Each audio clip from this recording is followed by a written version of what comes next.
Easter Island. We've all been fascinated by Easter Island. And what do these gigantic Moai statues mean? Breen Forrester has done some fantastic work on it there. I'd like to add my own part to the mix. Of course, I can't really flesh this out until I actually get to Easter Island. And there is a feeling of destiny that I probably will go there. I don't know, but I just find it remarkable that Easter Island is on the exact opposite side of the globe to where Britain and Ireland is. It is almost like the Atlantis of the South, the mirror of Atlantis. If you take that theory of that, Doggerland and the plain of Vigrid and Tir na Og and all that stuff. Now, Easter Island, the statues. Let's talk about this in the context of, like I always say, art and magic, but also, like I said in the previous video I just made on the Nazca lines, don't start assuming automatically that our technology, I'm not saying people like Breen Forrester do, of course he doesn't, he does his own thing, that there's, and it's very plausible, that their technology was the same as us, that they had drills like us, that they had cutting tools like us, that they had lining systems like us. This, again, is one of the mistakes that's constantly made by many people, although it's getting better now. My own theory on the Easter Island thing is probably the most outlandish theory I've come up with about anything. But until somebody comes up with definitive proof to the opposite, or very good proof the opposite, I'm going to stick with it because, one, I like it, and two, I think it does have wings, or fins and flippers in this case. Now, what really got me into Easter Island, again, was the Eric Van Daniken thing as a kid. Oh, they're looking out for their space gods and the alien spacemen and all this stuff. And again, Eric Van Daniken was a curse and a blessing. He was a curse in the sense that he had people believing in aliens, which was another form of alien salvation, which is another form of Christianity. And secondly, he also got people on the good side, the beneficial side, got people believing that there was something more to ancient history and ancient science than we were being told by the mainstream. Now, I really got into Easter Island a few years ago when I saw this appalling piece of scientific gaslighting and fraud produced by scientists working for the National Geographic people who claimed they had solved how the Easter Island statues were moved. And they basically took something that looked like it was made of styrofoam, attached a few ropes to it, and rocked it up and down the road a little bit.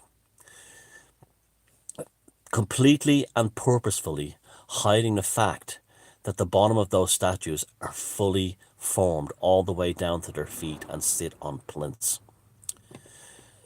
Shocking, but that got me into it again. Now, what we see above the ground is only a bit of the statues. Even the big ones, some of the big ones are nearly 40 feet tall. And you'll see in this graphic for this thumbnail, that's how big they are. But that's not all of them. The rest is under the ground. That's only to their hips. In some of them, they're buried up to here. Now, that island has no reason for this. They talk about the civilization there built on. That island is tiny, tiny. And it's tiny. And it would not have been able to facilitate a human society, I don't think, that would have been capable of that level of infrastructure, using reed ropes and copper or bronze chisels, or stone chisels, to produce 950 of those things. There's something else deeper going on. Now, here's where the outlandish part comes into it. You know how I believe that H.P. Lovecraft was a seer, a mystic, and how artists during states of extreme concentration or dreams draw forth secrets or things that are unknown about the world, and they put them into their stories as scientific romances, as they called science fiction back then, or fantasy. But then when you dig a little deeper, you find that it's very similar to stories in mythology. Let's talk about the giants thing that's taken off again. Why are they always associated with islands? Malta, Sardinia, Easter Island, Tory Island. They're always with small islands, as if to suggest that these were safe zones for these giants, right? There's no, that's, and we thought about the ones in the north of Holland, but that part of Holland at the time was also made up of islands. What you look at Holland today is not the Holland of now. That's all been man-made in the last 200 or 300 years through a system of dikes and drainage and land reclamation. Before that, Holland was a series of salt marshes and islands. And the canals were used, the canals drained them with the windmills and the dikes and so on. So therefore, even the Dutch ones were in the north of the country near Groningen were on islands. It's almost like ancient people gave safe zones to these giants. And then you ask yourself, well, how could, okay, the biggest of the islands is Sardinia. But all the others are small. Malta is small. Easter Island is feckin' tiny. Tory Island the same. Why are they only associated? How would they actually survive, live, prosper, and exist upon these islands? My theory is that they were aquatic, that they came from the ocean, and they lived in the seas, and they came across onto certain points of land, just like the creatures in the shadow over Innsmouth came onto Devil Reef. When they came to the surface, they came to small islands like Sardinia, like Malta, like Easter Island. That way, the infrastructure needed to maintain these small islands was the vast water area around them. Now, I say, what kind of human lives in the sea? Well, there's endless stories of the Dagon, the fish people of the Canaanites and the Philistines. There's mermaids, the Selkies. It goes on and on and on. Humanoids living in the sea.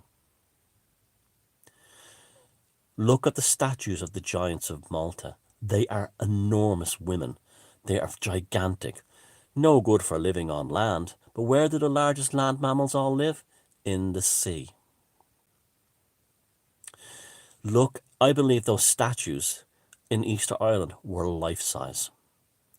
Why did Lovecraft, of all places, pick the nearest point of land to Rael, where Cthulhu lies dead but dreaming, to be closest piece of land is Easter Island in the South Pacific?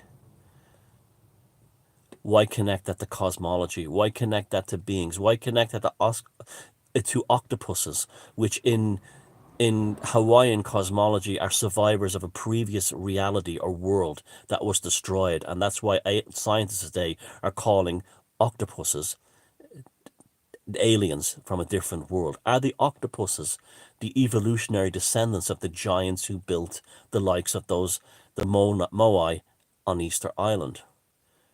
Look at those statues of the Moai. They look like they're suited more for life under the sea.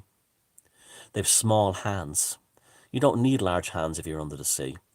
They look like they're buoyant, just like the Maltese giants look like they're buoyant.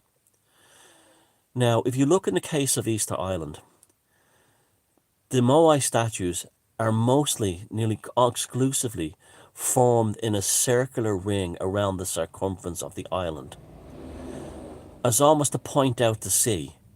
They're pointing out to sea. They're not pointing into the land. They're not pointing into the sky. They're not pointing into the ground. They're pointing deliberately out towards the sea. That's not by accident. Now, it's a 5-hour plane trip today from Santiago in Chile to Easter Island. That's how remote it is. It's in somewhat, even today, it's in beyond Easter Island, you might as well be on Mars. The vast, endless Pacific Ocean is there, empty. Empty, okay? And the assumption is that that's all there is. It makes no sense that humans, and they talk about the Polynesians, that the distance that the Polynesians, even in their best boats, would have needed to travel to Easter Island from anywhere else in the Pacific, even by today's standards, is absolutely colossal. And then the Polynesians say when they arrived, there were already people there. How true that is, we don't know. You know, and all Portuguese navigators also said there was many different kinds of people and so on that were there. If you look at these Portuguese and other records of their lands to the discovery, they still they have people with like 10 heads. There's all kinds of weird, strange people described. And a lot of that was to encourage, a lot of it was bullshit, to encourage extra financing to go and find him, to excite people back in Europe to say, look, there's people with 10 heads in this island in the Pacific. And so a lot, you can't take that stuff at face value. What we can take at face value is the tangible relics of this ancient society. Now, the ones I said, many of them are buried up to here like this. If you see when they've been excavated down to their feet, it's not volcanic soil. It's not black like you had at Vesuvius in Italy and Herculaneum. It's brown organic matter. It's leaves, decayed vegetation, and animal life. Those statues are hundreds of thousands of years old. I'm convinced of it. And they've been that's how much silt and sediment is built up around them. Now, they ring the island as almost like a doorway. Perhaps during, I don't know, breeding cycles, other reasons, maybe even religious reasons, these subaquatic human giants came upon islands to build their megaliths, to, I don't know, interact with the Neolithic or earlier proto-humanoids at the time, to do anything they wanted. Just like we build cities under the cities in the sea, and Venice, it's almost like the reverse of Venice for them. And they came ashore for some whatever reason, and these statues, places like Malta, Easter Island, Tory Island, Sardinia, were the devil reef of the giant subaquatic world. And then people would say, well, where are the paleontologists and their samples and their fossils and everything? Do you know how quickly everything decays in the sea? For instance, if one of these giants died and fell to the bottom of the sea, you'd never know. I mean, down there, everything is eaten instantaneously. That's the real abyss. And the circumstances to create a fossil, say a dinosaur, are extremely rare. It's things like tar pits and other things where the thing was quickly trapped. Remember, the mammoths are frozen in tundra. They're not fossils. And many of these giant bones that they pick up, they could make anything from them. They can make anything from them. These things are building dinosaurs from bones and fossils is extremely speculative stuff. It's not this hard science, a bone from here and a bone from there. Oh, look, it's almost like an artwork more than an actual fossil. So, also, they may be these creatures, these humanoid-looking subaquatic giants, may have had, and you look at them in their pictures, they look like, people say, oh, they're stylistic representations. Are they? Are they stylistic representations? How come they were so good at engineering everything else and then they would only do stylistic, sort of surrealist images of themselves? Makes no sense. I think that's they actually look like that. And Lovecraft, being the reluctant shaman that he was, channeled all this through his fiction. It's in the right part of the world, the whole devil reef thing at Innsmouth, these subaquatic creatures that are somehow connected to space aliens, octopuses, and God and humanity, the day that they are returning, the relationship with humans, and so on. And there's something much deeper with this. Maybe they were all living in Antarctica. Maybe the Mountains of Madness is not fiction after all, in terms of where it will develop. But that's the theory that I'm going with right now. That places like Malta, Sardinia, Easter Island, Tory Island, and other places associated with giants, islands, and are always small islands, that the giants did exist, that they did build these megaliths, that they are incredibly older than what we're being told by the timeline. And they didn't live on those land masses. They lived in the sea. And these are the origins of the merfolk, the Dogon, the Selkies, the sea people, the sea devils. It's an archetype that has never gone away, and it lives the Leviathans, everything. It's all there. Giant, the Leviathan, the giant under the sea, the giant, the Leviathan, and then it's always connected to the Kraken, the octopus. It just goes on and on. There's a huge thing here that using magic and art, and I'm talking when I talk about magic, and I'm talking about mythology, folklore as well, but also art in terms of contemporary artists channeling truths about the human story through their art paintings. Geiger, for God's sake. Geiger is the paintings of Geiger, so on. This is what, until I get to Easter Island, and then like sit there and say, I was talking complete bollocks. As it stands right now, this is the theory and the tangent I'm working on. They were giants. They did exist. The megaliths the Moai are spectacularly ancient. That's organic material they're buried up to, not all volcanic material from eruptions. They point out the sea because that's where they came from. And Easter Island was the real Devil's Reef in terms of what Lovecraft was channeling in his head. And they were subaquatic human giants who came upon certain islands almost as safe zones in ancient times. I'd love to hear what you think about this. I could be talking bollocks. I'll never know for sure until I get there or can get more information. But right now, it seems to me that a giant would find living in the sea much easier than living on the earth. And what ideal place to come across onto land? An island, a small island.